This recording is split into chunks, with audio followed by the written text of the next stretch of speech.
ತುರುವೇಕೆರೆ ತಾಲೂಕಿನಾದ್ಯಂತ ಫೆಬ್ರವರಿ 13ರಿಂದ 18ರವರೆಗೆ ಸಂವಿಧಾನ ಜಾಗೃತಿ ಜಾಥಾ ಬಗ್ಗೆ ಹಾಗೂ ಸಂವಿಧಾನದ ಮಹತ್ವದ ಜೊತೆಗೆ ಮುಂದಾಗುವ ಪರಿಣಾಮಗಳ ಬಗ್ಗೆ ಜಾಗೃತಿ ಮೂಡಿಸುವ ಕಾರ್ಯಕ್ರಮದ ಹಿನ್ನೆಲೆ ತಾಲೂಕು ಪಂಚಾಯತ್ ಸಭಾಂಗಣದಲ್ಲಿ ತಾಲೂಕಿನ ದಂಡಾಧಿಕಾರಿ ವೈಎಂ ರೇಣುಕುಮಾರ್ ಇವರ ಅಧ್ಯಕ್ಷತೆಯಲ್ಲಿ ಪೂರ್ವಭಾವಿ ಸಭೆಯನ್ನು ನಡೆಸಲಾಯಿತು. ಇದೇ ವೇಳೆ ತಹಶೀಲ್ದಾರ್ ವೈಎಂ ರೇಣುಕುಮಾರ್ ಮಾತನಾಡಿ, ಇದೇ ತಿಂಗಳು 12ನೇ ತಾರೀಕು ಸಂಜೆ ಸಂವಿಧಾನ ಜಾಗೃತಿ ಜಾಥಾ ನಮ್ಮ ತಾಲೂಕಿಗೆ ಆಗಮಿಸುತ್ತೆ. ಪ್ರತಿ ಹಳ್ಳಿಗಳ ಜನರಲ್ಲಿ ಕಾನೂನಿನ ಸುವ್ಯವಸ್ಥೆ ಬಗ್ಗೆ ಹಾಗೂ ಸರ್ಕಾರದಿಂದ ಬಂದಂತಹ ಅನುದಾನದ ಉಪಯೋಗದ ಬಗ್ಗೆ ಜನರಲ್ಲಿ ಮತ್ತು ಮಕ್ಕಳಿಗೆ ಜಾಗೃತಿ ಮೂಡಿಸುವ ಜಾಥಾ ಇದಾಗಿದ್ದು, ಜನವರಿ 26ರಂದು ಪ್ರಾರಂಭವಾದ ಈ ಸಂವಿಧಾನ ಜಾಗೃತಿ ಜಾಥಾ ಫೆಬ್ರವರಿ 26ರಂದು ಬೆಂಗಳೂರು ತಲುಪಲಿದೆ ಎಂದರು. ನಮ್ಮ ತಾಲೂಕಿಗೆ ಆಗಮಿಸಲಿರುವ ಸಂವಿಧಾನ ಜಾಗೃತಿ ಜಾಥಾ ರಥವನ್ನು ಬಹಳ ವಿಜೃಂಭಣೆಯಿಂದ ಸ್ವಾಗತಿಸಿ ಕಾರ್ಯಕ್ರಮವನ್ನು ಸಕ್ಸಸ್ ಮಾಡಬೇಕು ಎಂದು ಇದೇ ವೇಳೆ ಅವರು ಕರೆ ನೀಡಿದರು. ಇನ್ನು ಈ ಸಭೆಯಲ್ಲಿ ತಾಲೂಕಿನ ಎಲ್ಲ ಇಲಾಖೆಯ ಅಧಿಕಾರಿಗಳು ಮತ್ತು ವಿವಿಧ ಪರ ಸಂಘಟನೆಗಳು ಹಾಗೂ ದಲಿತ ಪರ ಸಂಘಟನೆಯ ಮುಖಂಡರುಗಳು ಭಾಗವಹಿಸಿ ಕಾರ್ಯಕ್ರಮದ ರೂಪುರೇಷೆಗಳ ಬಗ್ಗೆ ಚರ್ಚಿಸಲಾಯಿತು.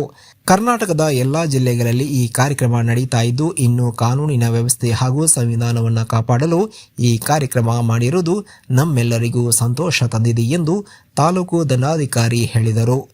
ವರದಿ ಸುರೇಶ್ ಬಾಬು ಎಂ, ತುರುವೇಕೆರೆ. ನಾವು ಎಲ್ಲ ಸಂಘಟನೆಗಳನ್ನ ಅದಕ್ಕೆ ನಾನು ಪ್ರತಿ 2 days 3 days ವರ್ಕೌಟ್ ಮಾಡಿ ನಿಮ್ಮ ಮೇಡಮ್ ಮುಖಾಂತರ ಎಲ್ಲರಿಗೂ ತಿಳಿಸಿದ್ದೀನಿ. ನಮ್ಮ ತಾಲೂಕಿಗೆ ಒಂದು ಒಳ್ಳೆ ಹೆಸರು ಬರಲಿ, ಒಳ್ಳೆ ಉತ್ತಮವಾದ ವಾತಾವರಣ ನಿರ್ಮಾಣ ಆಗಲಿ. ಇಲ್ಲಿಂದ ಸಂವಿಧಾನದ ರಥಯಾತ್ರೆಯ ಕಾರ್ಯಕ್ರಮದ ಹಿನ್ನೆಲೆಯಲ್ಲಿ ಎಲ್ಲರೂ ಒಂದಾಗಿ ಮಾಡೋಣ ಅನ್ನೋ ಒಂದು ಭಾವನೆ ಎಲ್ರಿಗೂ ಬರಲಿ ಅನ್ನೋ ಒಂದು ದೃಷ್ಟಿಕೋನ ನಿಮ್ಮ ಮನಸ್ಸಲ್ಲಿ ಎಲ್ಲರಿಗೂ ಇರಲಿ ಅಂತ ಮನವಿ ಮಾಡ್ತೀನಿ. ಮತ್ತು ನಿಮ್ಮ ಏನು ಇದುವರೆಗೂ ಚರ್ಚೆ ಮಾಡಿದ್ದೀವಿ ಮತ್ತು ಎಲ್ಲರಿಗೂ ಹೆಸರು ಮಾಡಿದ್ವಿ.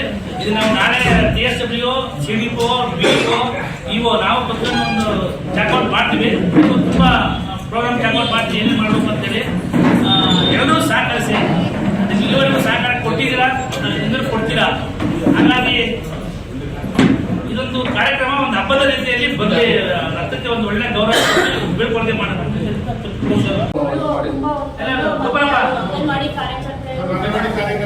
ಈಗ IB ತುಂಬಾ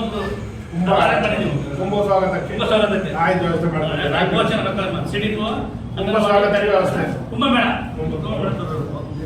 ಮತ್ತೆ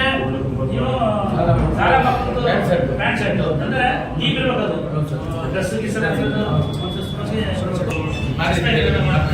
ಒಂದು ಬೇಗ 2 ಬೇಗ ಪ್ಯಾಂಟ್ ಶರ್ಟ್ ಇರ್ಲಿ ಬಿಡಿ